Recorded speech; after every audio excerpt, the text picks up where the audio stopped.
This is IGN. The Super Mario Galaxy movie opening breaks box office records. Welcome to your IGN Daily Update.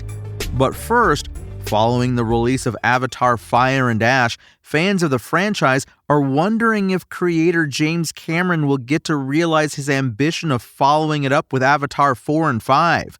While the legendary writer and director has yet to confirm either movie is 100% happening, an Avatar producer sounds convinced both are on the way.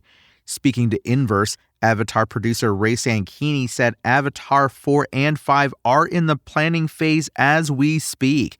Right now, we're figuring out the schedule, she said. We're working hard on it right now, budgeting, scheduling, planning, building out our new pipeline for them. As far as we're concerned, we're full speed ahead.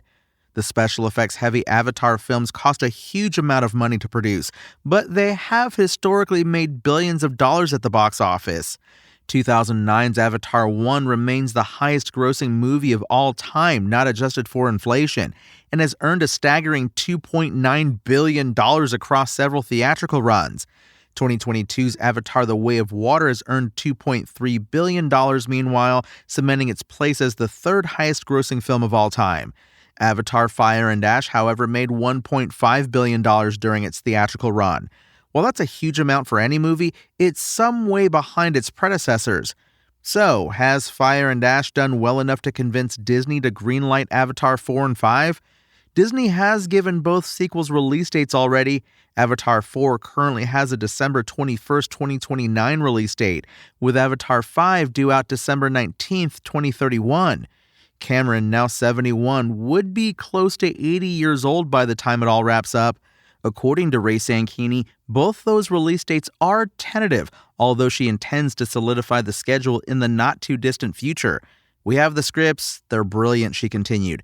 As far as I'm concerned, we're heading forward.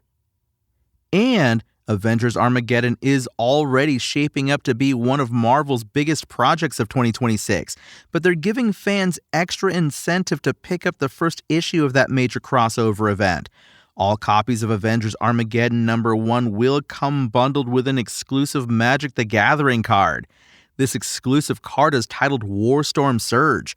Featuring artwork by King in Black artist Ryan Stegman, this card depicts Wolverine, Iron Man, and Spider-Man battling Red Hulk in the war-torn ruins of Latveria.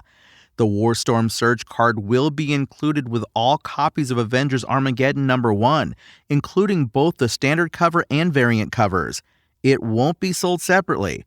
This issue hit stands shortly before the debut of Magic the Gathering Marvel Superheroes set on June 26th.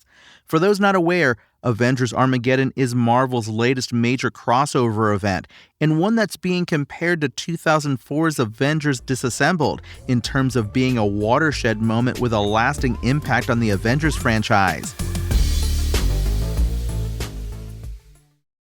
The Super Mario Galaxy movie has already begun breaking box office records following its explosive launch into theaters despite middling reviews. Nintendo's blockbuster sequel earned $34 million in the US on Wednesday, Deadline reported, making for the best opening day of any film released in 2026 so far. Project Hail Mary opened to $33.1 million, so it was close, though the Ryan Gosling film had been helped by opening on a Friday.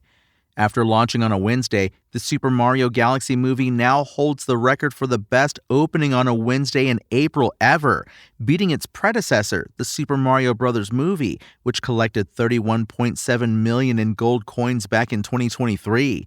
Forecasts show Nintendo's follow-up bringing in slightly less over the course of the film's first week, but only slightly, and with a healthy-looking global box office total also expected.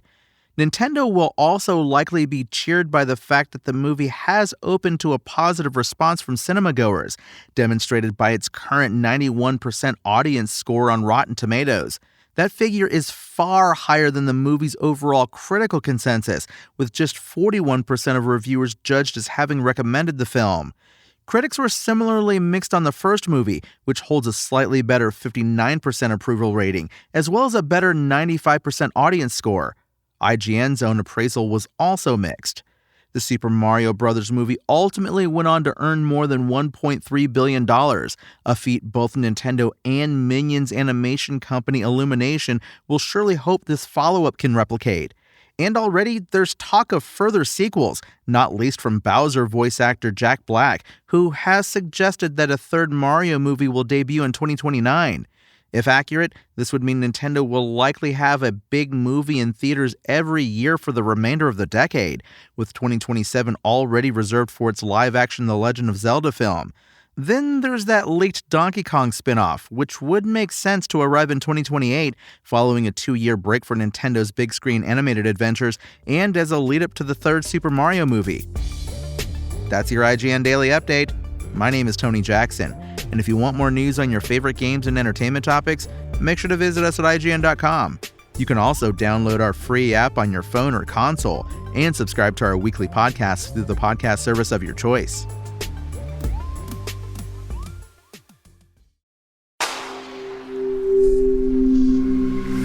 Spoken Layer.